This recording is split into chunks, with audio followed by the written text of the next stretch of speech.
हम माँ बानी, धरती माँ। हमार आँख अभी जौन भयानक दृश्य देखलस ओके हम भूले के भी चाही त ना भूल सकेनी। हमार शरीर अभी तक भय से कांप रहल बा, परंतु हम ई भी जानत रहनी कि कौनो बहुत बड़ा घटना अवश्य घटे वाला बा। हम होनी के पैर के चाप सुन लेले रहनी। हमके अनुभवला कि अत्याचारी और अहंकारी के रस्सी बहुत लंबा होखेला। ईश्वर ओमे निरंतर ढील छोड़त रहेले ताकि अत्याचारी और अहंकारी स्वयं के स्वतंत्र और स्वच्छंद समझे के लगे और भूल पर भूल करत जाए। फिर एक दिन जब ईश्वर ए रस्सी के खींचे ले तब फिर उ दुष्ट अहंकारी मुंह के बल गिरेला और जान लेला कि केहू ओ से भी अधिक बलवान, ओ से भी अधिक शक्तिशाली बा। उ जान लेला कि ओकर स्वतंत्रता और स्वच्छंदता केवल ओकर भ्रम रहल। हिरण्यकश्यपु के अंत भगवान श्री विष्णु के नरसिंह अवतार के नाखून द्वारा भइल। हम चैन की सांस लेनी। पुत्र प्रहलाद के यातना भरल परीक्षा के भी अंत हो गई। भगवान श्री कृष्ण के आशीर्वाद से ओकर कल्याण भइल। माता लक्ष्मी के हृदय गदगद हो गए। उहे दोनों लोगों के आशीर्वाद से प्रहलाद राजा बनल। थोड़ा ही समय में आपन स्वभाव से उ आपन प्रजा के मन जीत लिहलस। ओके सुंदर और सुशील पत्नी भी मिलल। पत्नी धृति ओकरा के 3 सुंदर पुत्र भी दिली, परंतु कथा के एगो नया मोड़ लेवे के रहल। संसार अभी तक भक्त प्रहलाद के भक्ति के परीक्षा देख ले रहल, जेमे उ सफल भइल। सिंहासन पे विराजमान होके ओके अभी ई परीक्षा भी त देवे के रहल कि राजा होके के नाते कहीं उ न्याय के मार्ग पर डगमगा त नहीं खे जात। और एक दिन ओकर ए परीक्षा के घड़ी भी आ गई।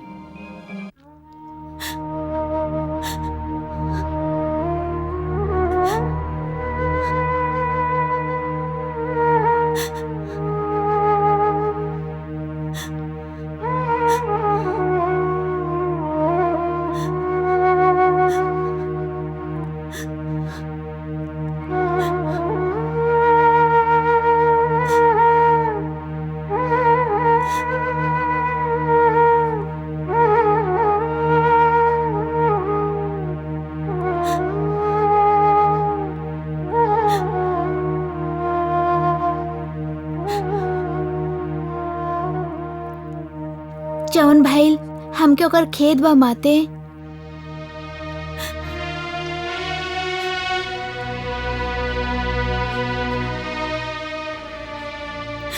जौन भइल पुत्र, ओ पर खेद व्यक्त करे के अतिरिक्त और कल भी का जा सकेला। परंतु खेद तो ई बा कि तोहार खेद और हमार दुख भी अब होनी के लहर के ना बदल सकेला। माता, कहीं रउआ पिताश्री के मृत्यु खातिर हमके तो उत्तरदायी नहीं समझ रहल ना? ना पुत्र, जौन भइल ओकर उत्तरदायी हमार ही भाग्य बा। हमारी भाग्य में हार लिखल रहल। तोहार पिताश्री जितना बार तो के मारे के प्रयास कैले उतना ही बार हम हरनी। और अब वो मृत्यु से हार चुकल बाड़े, तब भी वास्तव में हमार ही हार भइल बा। परंतु पुत्र, ई हमार अंतिम हार बा। एमे तोहार कोनो दोष नहीं खे, कोनो दोष नहीं खे।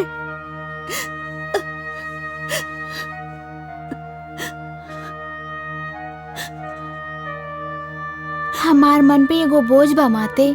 रवा सोचत हो कब कि हम अपन पूज्य भगवान विष्णु से विनती करके भ्राता आह्लाद के फिर से जीवित करवा देनी।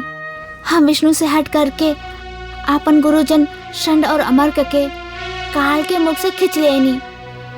तो अपन पिता खातिर भी भगवान विष्णु से जीवन दान काहे ना मांगनी?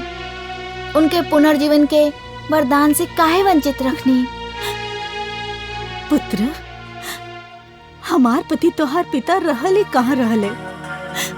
वो तो स्वयं ही घोषणा कर देले रहले कि ना तू उनकर पुत्र बाड़ा और ना ही वो तोहार पिता। ई नाता तो वो अपन हाथ से तोड़ देले रहले। प्रकृति के बनावल संबंध तो ना जाने कब के उनकर अहंकार के चौखट पर सर पटक पटक के दम तोड़ चुकल रहल पुत्र। बाकी हम तो संबंध की कभी ना तोड़नी, हम वो नाता के कभी ना भूलनी। हम जानत बानी पुत्र, यही से तो हम तोहके दोषी ना समझेनी। वो भगवान विष्णु से बैर कैले और परिणाम ओहे भइल जे भगवान के हर बैरी के होखेला और होखत ही। कैसन विडंबना बाई, जे स्वयं के भगवान कहत रहल, सर्वशक्तिमान कहत रहल, जे स्वयं के दूसरा के प्राण के रक्षक और स्वामी कहत रहल, वो आपन ही प्राण के रक्षा ना कर सकल। तू पुत्र धर्म के पालन कैला, बाकी हमार पति पिता धर्म के पालन भी ना कर सकेले। हम पिता के छत्र छाया से वंचित हो चुकल बानी माते। हमार सर पर अब केवल राउर छत्र छाया रह गइल बा। राउर प्रेम हमार रक्षक रहल बा, राउर आशीष हमार रखवाला बनल बा। हमके कभी स्वयं से दूर मत करब। राउर सेना ही हमार जीवन के सबसे बड़ा शक्ति बा। हम केवल ये कहे आयल रहनी कि राउर दुख में रउआ अकेले नहीं खी, हम राउर दुख के भागीदारी बानी। कुछ दुख ऐसन होखेला पुत्र जेकर के वो भागीदार ना बन सकेला। हर व्यक्ति के ये दुख स्वयं सहे के पड़ेला, चुपचाप आपन ही भीतर रह के। अब तू जा पुत्र, अभी बहुत कार्य शेष बा। तू जाके वो कार्य के पूरा करा, अपन पुत्र धर्म निभावा। हमके कुछ आवश्यक निर्णय करे के बा।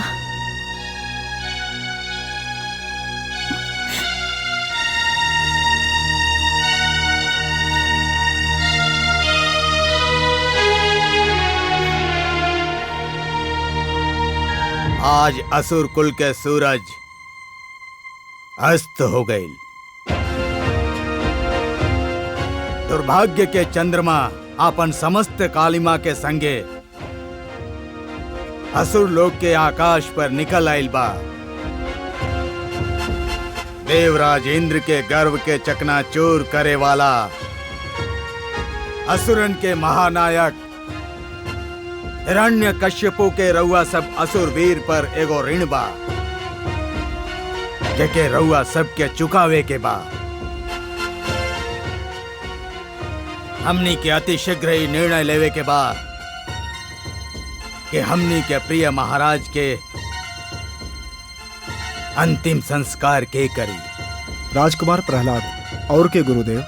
सेनापति, भगवान के दृष्टि से ओझल होते भक्त लोग के भावना बदल गई। जौन प्रहलाद के कारण हिरण्यकश्यपु के वध भइल, वह प्रहलाद उनके मुखाग्नि दी।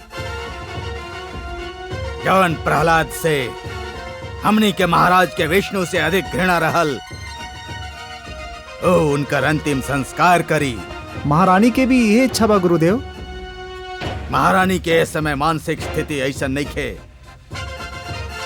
कि वो उचित निर्णय ले सकें। तब उचित निर्णय का बा गुरुदेव? नियम और परंपरा के अनुसार एकर अधिकारी ज्येष्ठ पुत्र होखेला। यही से राजकुमार आह्लाद के एकर अधिकार दिहल जाए। ये हमार सभा से विनती बा।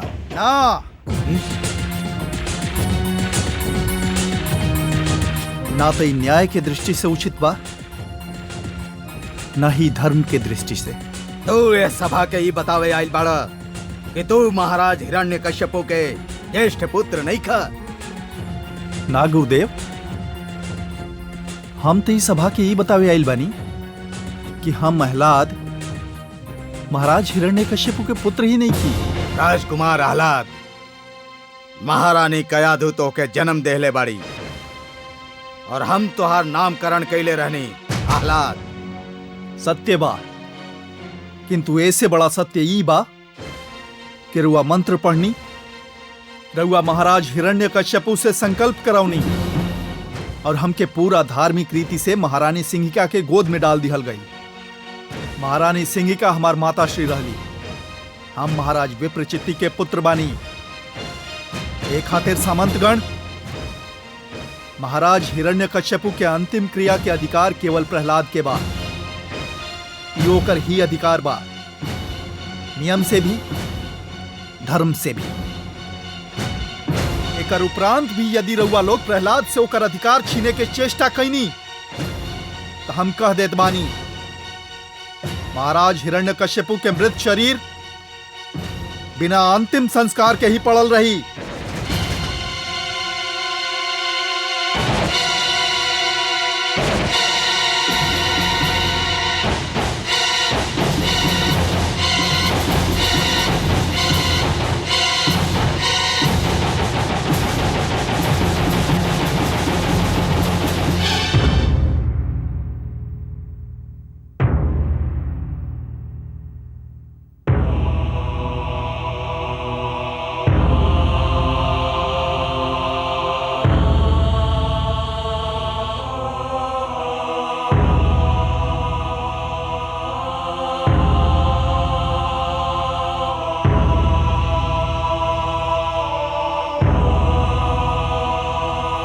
गुरुदेव, हमरा खातिर का आदेश बा?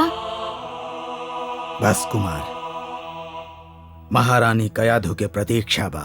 गुरुदेव, जब पिताश्री के अंतिम संस्कार खातिर ज्येष्ठ पुत्र हमार भ्राता आह्लाद यहाँ बाड़े तो माताश्री के यहाँ काहे बुलावल जा रहल बा?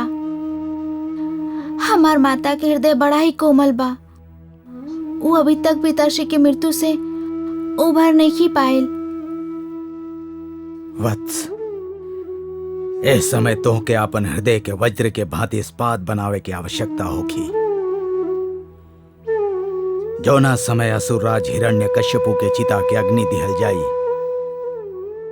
उस समय तुहार माता महारानी कयाधु भी यही चिता पर होगी है। का? ना ना, इस संभव नहीं के। का शोक में माताश्री अपन प्राण त्याग देहली? ना पुत्र, ओ जीवित बाड़ी, सकुशल बाड़ी। ए परंपरा रहल बा जौना में एगो सुहागन नारी पतिव्रता कहावे खातिर अपन मृतक पति के सिर के अपना गोदी में लेके ओकर चिता में जल के सती हो जाली। ना, ना, ना।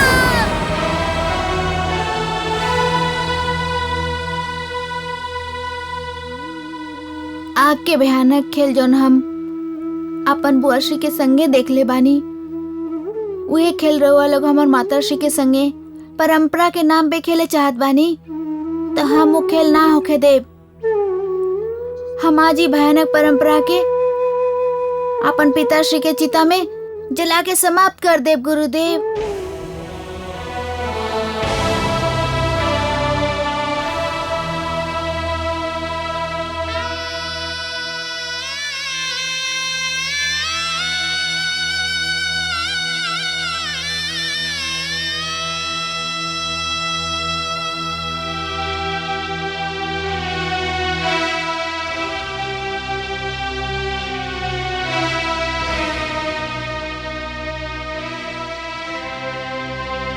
गुरुदेव, हमके आशीष दें।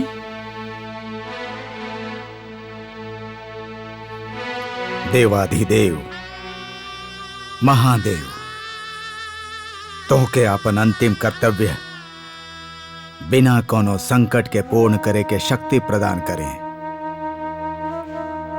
ओ स्त्री बड़ा भाग्यशाली हो खेली जे यह संसार से सुहागन चल जाली। तू ही निर्णय यह खातिर ले ले बड़ू कि तू अपन यह सुहागन रूप के वैधव्य के लपट में झोंके के नहीं खू चाहत। और यही से रउआ सब परंपरा के पुजारी चाहत बानी कि हमार माताश्री अपना आपके जीते जी चिता के लपट में झोंक दे। ऐसे ना कहल जाला पुत्र। तू तो हमार धर्मात्मा पुत्र बाड़ा और हमके पत्नी धर्म के मार्ग पर चले से रोके के चाहत बड़ा। रउआ आत्महत्या के धर्म कहत बानी। रउआ माता श्री एके पत्नी के धर्म कहत बानी। एगो ऐसन पति जी सारा जीवन रउआ के सुख के एगो सांस ना लेवे देहलस, ओकरा खातिर रउआ आत्मदाह करे चाहत बानी और कहत बानी कि पत्नी के धर्म बा। पुत्र हाँ माते, राउर उनका प्रति धर्म अभी शेष बचल बा जे जीवित नहीं खे, और उनका प्रति राउर धर्म समाप्त हो गईल बा जे अभी भी जीवित बा। का राउर माता होके के नाते कोनो धर्म नहीं खे? का संतान के प्रति राउर सब उत्तरदायित्व तो समाप्त हो गईल? ना पुत्र, हम जानत बानी कि तू अभी बहुत छोट बड़ा, किंतु तोहर खातिर इतना बड़ा साम्राज्य बा। ये हमने के नहीं खे माते। हमार भगवान विष्णु कितना अच्छा विभाजन कैले रहले, आकाश देवता के, धरती मानव के और पताल हम असुर लोगन के।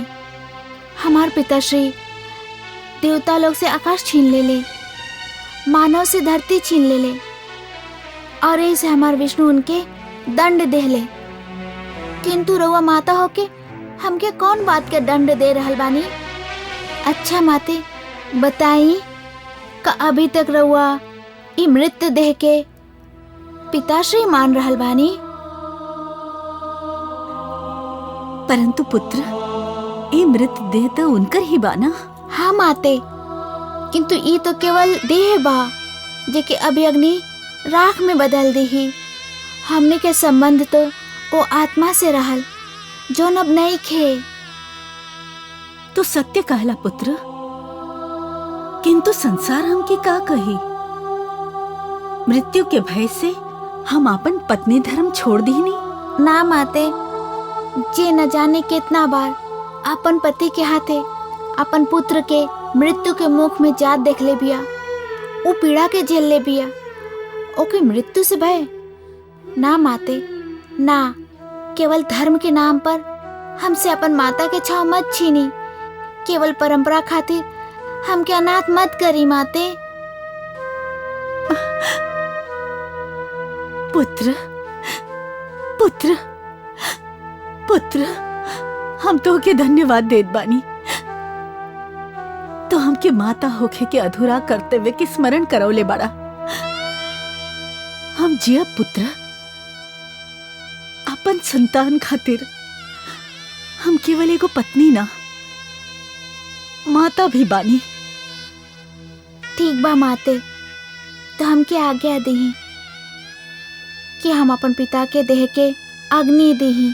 आज अपन पिता के संगे संगे प्राचीन असुर परंपरा, अन्याय, अधर्म, घृणा और द्वेष और ओकर संगे संगे हिंसा के भावना के सदा खातिर अग्नि के समर्पित कर दे।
कितना अंतर बा, कितना महान अंतर बा।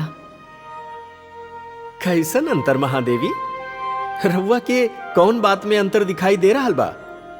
ए रूप में कमल नयन जौन हम अब देख रहल बानी, और ओ रूप में जौन हम हिरण्यकश्यपु के वध के समय असुर लोक में देख ले रहनी।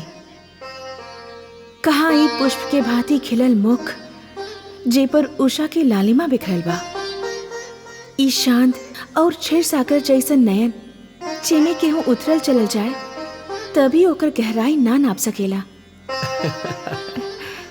इस समस्त सृष्टि के सुख और संतोष देवे वाली मुस्कान जे के देखते राउर चरण में हृदय अर्पित करे के मन करे, और कहाँ वो विकराल रूप जे के देखते हृदय में कंपन आरंभ हो जाए, आंख मूंद लेनी डर से, ओकर बारे में सोचनी भी तो शरीर में झुरझुरी दौड़े ले। कितना अंतर बा राउर दोनों रूप में। महादेवी, आज तो हमार सौभाग्य बा कि रउआ प्रेम सुधा के वर्षा हम पर कर रहल बानी।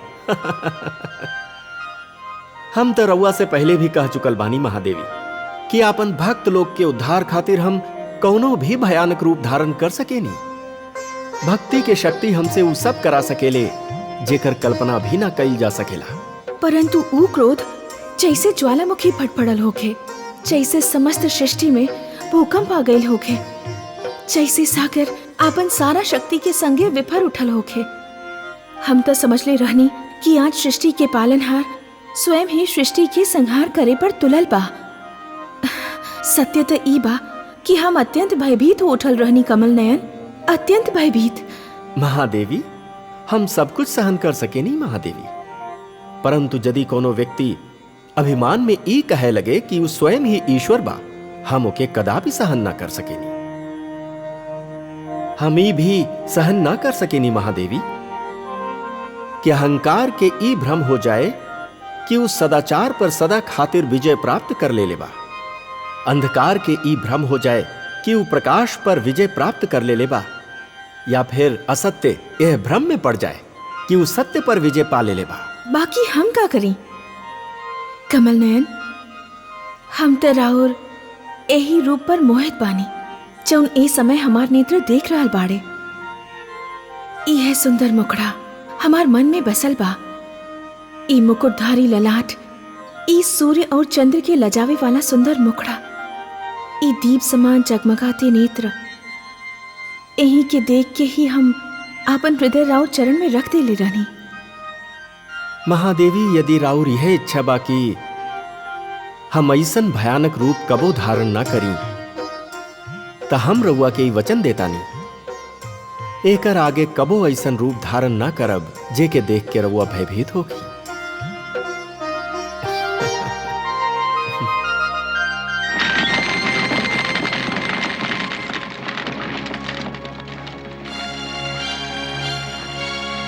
देवराज का पूरा आयु एक कारागार में ही कटी। अब तो अमृत पान भी महंगा लागे लागल बा। यदि अमृत ना पियले होती तो हिरण्यकश्यपु हमनी के वध कर देत, और हमनी के कारागार के घुटन से मोक्ष पा जाती। ये सब कैल धैल ब्रह्मा जी के बा, आपन ब्रह्मा जी के। ना दिन में मरा न रात में, इहो कोनो वरदान बा? ना दिन में मरा न रात में, त कब मरा? उनसे चतुर तो अपन अग्निदेव निकल लें। इतना चतुराई से वरदान दिखलें कि हिरण्यकश्यपु अपन बहन के ना बचा पैलस। परंतु हे देवराज, अब हमनी के होके का? अब रउआ लोग मुक्त बानी।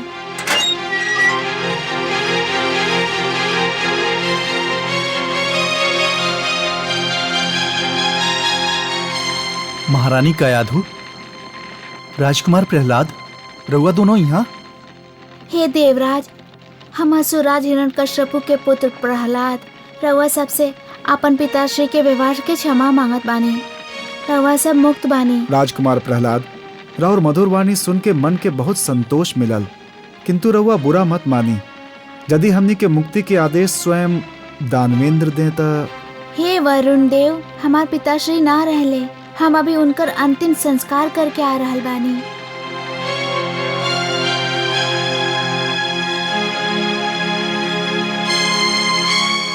पुत्र सत्य कहल बा।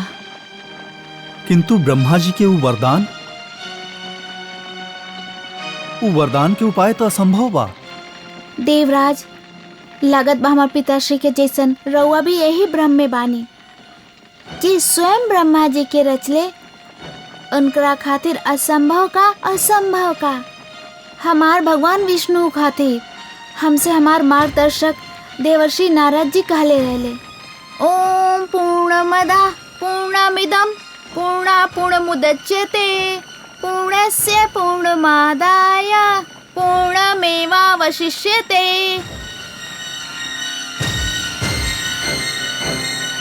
हमार विष्णु के समक्ष जाके त प्रश्न भी उत्तर बन जाला। नारायण नारायण। देवर्षि प्रणाम।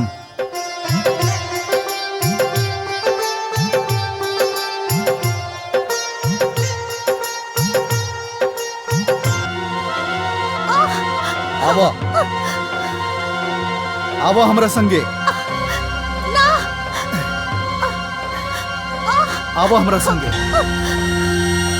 नारायण नारायण। देवर्षि, अभी रुआ के देखते हमके वो क्षण के याद आ गई जब हम महारानी कयाधु के कायर के भांति बलपूर्वक ले जात रहने। तभी बालक प्रहलाद अपन माता के गर्भ में रहल और हम एके जन्म लेते ही मार डाले के सोचत रहनी। देवराज, रउआ जौन बालक के वध कईल चाहत रहनी, आज वही के कारण रउआ यह कारागार से मुक्त हो रहल बानी। यही बालक के कारण त हमार आराध्य देव वासुदेव के पृथ्वी पर नृसिंह के रूप में अवतार लेवे के पड़ल। हे बाल योगी प्रहलाद, हम हृदय से रुआ के प्रणाम करत बानी। रुआ हमनी के मुक्त करके हम सब पर बड़ा उपकार कइले बानी। ना देवराज, रउआ देवता बानी, श्रेष्ठ बानी। हम रउआ के अपन माता के इच्छा अनुसार राउर देवलोक रउआ के लौटा रहल बानी। कृपया होके स्वीकार करी। नारायण नारायण। का सोच रहल बानी देवराज? इस सत्य बा, स्वप्न नहीं खे। नारायण नारायण। आज से देवता आकाश पर, मानव धरती पर और असुर पाताल में रही हैं। केहू भी केहू की सीमा के उल्लंघन ना करी। सब अपना अपना घर में आनंद से रही हैं। युद्ध ना होखे, शांति ही शांति होखे। ये हमार भगवान विष्णु से प्रार्थना बा। कमल नयन, कितना आश्चर्य की बात बा। रउआ ध्यान दीनी। रउआ कौन आश्चर्य की ओर संकेत कर रहल बानी महादेवी? हम तो कारागार में पुत्र प्रहलाद के देवराज इंद्र के उदारता के भाव के देखत रहनी। हमार संकेत भी वही और बा। कहाँ वो इंद्र, देवता लोग में असुर, और कहाँ हमनी के पुत्र प्रहलाद, असुरन में देवता। पुत्र प्रहलाद ओ देवराज इंद्र के उनकर देवलोक लौटवलस जे कभी ओके मारे के चाहत रहले। यदि पुत्र प्रहलाद उनकर इंद्रासन ना लौटावत तो वो का कर लेते? महादेवी, कोनो व्यक्ति के लगे सैकड़ों गाय हो खेले, सहस्रों हाथी हो खेले, लाखों घोड़ा हो खेला और ऊपर से माणिक मोती के खान हो खेला, परंतु जौन दिन वो व्यक्ति के लगे संतोष के धन आ जाला, ई सब हाथी घोड़ा माणिक मोती के खान धूल के समान हो जाला।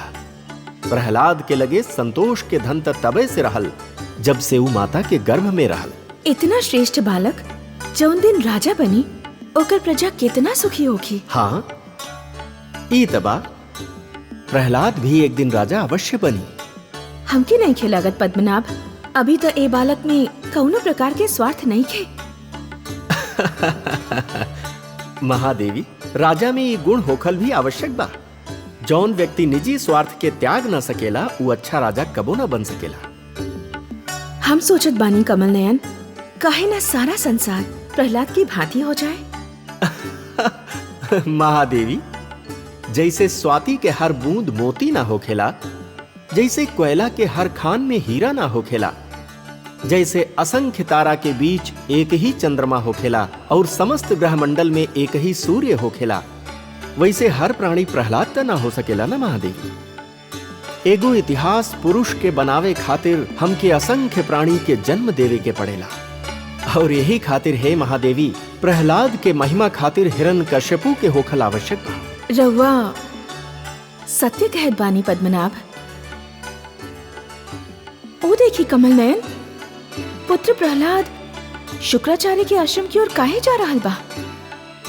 महादेवी, दैत्य गुरु शुक्राचार्य असुर लोक के त्याग के जाए वाला बाड़े।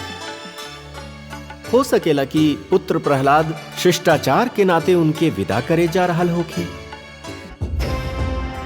का कह रहल बाड़ा तू? मस्तिष्क फिर गइल बा तोहार। गुरुकुल छोड़ के कहां जाइबा? ओ मार्ग पर जे पर प्रहलाद के ज्ञान के उजाला फैलल बा, ओ मार्ग पर जौन सत्य के मार्ग बा, धर्म के मार्ग बा, कल्याण और मन के शांति के मार्ग बा पिताश्री। हमनी के हिमालय जाके तपस्या करब, अपन पाप के प्रायश्चित करब और अपन मन के खोअल शांति के ढूंढब।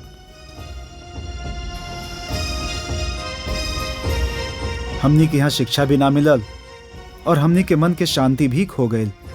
यहाँ पर रह के हमनी के ऐसा कार्य कैनी जे के सोच के हमनी के स्वयं से लज्जा आवेला। हमके छोड़ के मत जा पुत्र लोग। यदि तू दोनों चल गईला तो हमार दोनों भुजा टूट जाई। रउआ जौन पथ के पथिक बानी पिताश्री, यदि वही पर चलत रहनी तो एक दिन रउआ स्वयं भी टूट जाई।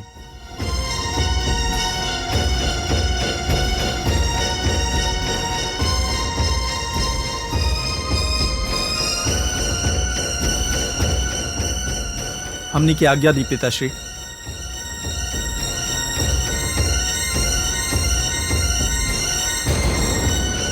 रुक जा हमार पुत्र लोग, हमके छोड़ के मत जा। षंड, अमार्क,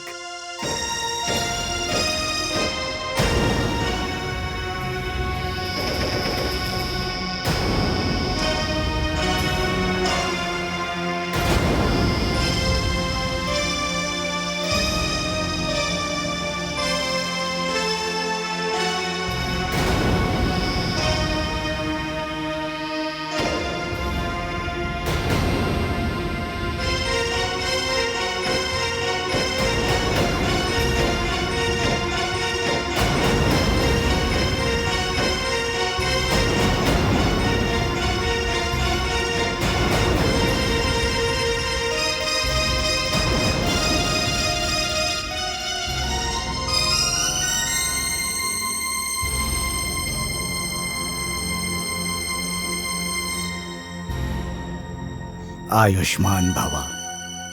हमके जैसे सूचना मिलल हम रउआ लगे चल आईनी गुरुदेव। किंतु वत्स, हमके विदा करे के शिष्टाचार के अब कोनो आवश्यकता नहीं खे। हम रउआ के विदा करे नहीं के आइल, तब हम रउआ के रोक के आइल बानी। का तो हमके रोके आइल बाड़ा? हाँ गुरुदेव, रउआ महान बानी, असुरन के गुरु बानी, हमार आचार्य बानी।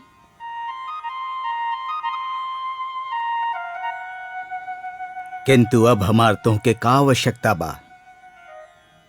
तो हिंसा, द्वेष, घृणा और असुर के परंपरा के अपन पिता के अर्थी के संगे कंधा दे दिला। तोहार राज में तब केवल विष्णु के माने वाला के ही स्थान मिली। ना गुरुदेव, माने के संबंध विश्वास से बा। जे ईश्वर के मनिए उहे हमार बाड़े, जे ना मनिए वो भी हमार बाड़े। हमार ईश्वर पे इतना अटल विश्वास बा कि माने लगल बा कि ईश्वर के मनावे के कोनो आवश्यकता नहीं खे। वो अपन परम शक्ति स्वयं मनवा लेवेले। हमार निजी मान्यता के संबंध रउआ से नहीं खे गुरुदेव। हम असुरन के संस्कृति के विरुद्ध नहीं की। हमके तो रउआ से नीति के शिक्षा लेवे के बा, शस्त्र विद्या सीखे के बा। एगो पराजित व्यक्ति से शिक्षा ग्रहण कईल चाहत बाड़ा? ना गुरुदेव, रउआ पराजित नहीं की, केहू भी पराजित ना भइल।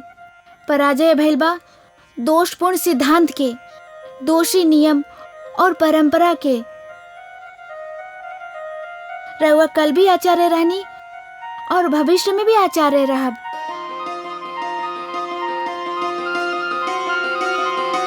हमके छोड़ के मत जाइए आचार्य, असुरन के छोड़ के मत जाई। हम राउर मार्ग में पड़ल बानी, यदि जाए के बा तो हमार मस्तक पे पैर रख के निकल जाई। उठा पुत्र, पुत्र। हम संसार में अपना आप के सबसे बड़ा हठी समझत रहनी, किंतु हम तुमसे हार मानत बानी। हम ना जाइब, हम तो के शिक्षा देब, नीति के, शस्त्र के, ज्ञान विज्ञान के। किंतु तू भी हमके वचन दा कि तू हमसे विष्णु के भक्ति के हठ ना करबा। हम वचन देत बानी, रउआ और से भी उनकर भक्ति हम कर ले। रउआ तो बस हमार मस्तक पर अपन हाथ रख दही।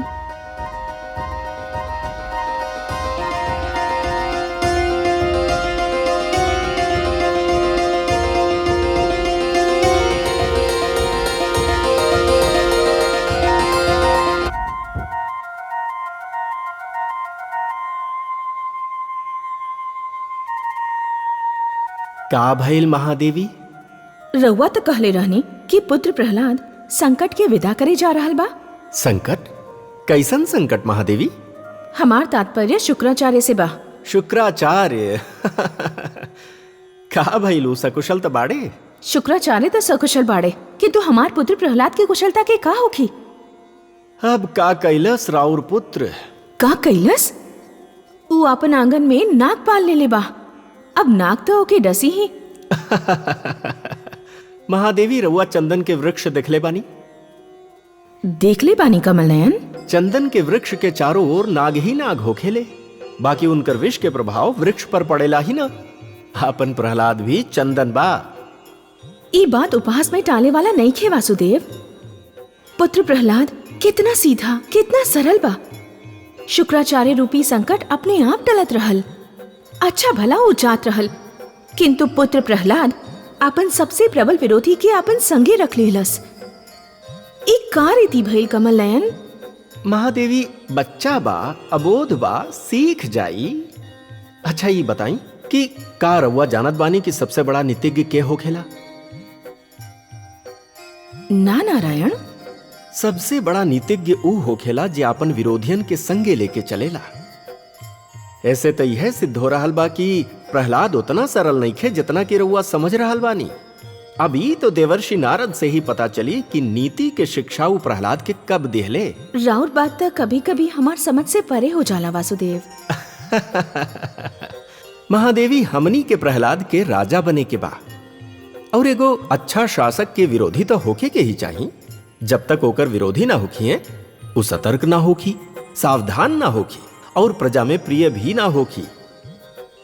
आज समस्त संसार में दैत्य गुरु शुक्राचार्य से श्रेष्ठ राजनीति के कोनो आचार्य न मिले। वो हमार विरोधी अवश्य बाड़े महादेवी, परंतु आज तक वो कबो अपन कर्तव्य से मुख ना मोड़ले और यही से वो हमके प्रिय भी बाड़े। महादेवी, रउआ तो बस प्रहलाद जैसन पुत्र के चिंता करी और सृष्टि के सब शुक्राचार्य के चिंता हमके करे दी। अच्छे कर्मों पर सदा रखिए अपना ध्यान, मानव के कल्याण का चिंतक है भगवान। पाप कभी जीता नहीं, पुण्य की हो ना हार। दृश्य यही संसार ने देखा बारंबार। बारंबार। जो सुनेगा ये पुराण पाएगा सुख और ज्ञान, पाएगा सुख और ज्ञान। कर्म को ही धर्म जान, प्रेम की तू छेड़तान, प्रेम की तू छेड़तान। बीते युग बता रहे हैं, बीते युग बता रहे हैं, सत्य पथ पे चल सुझा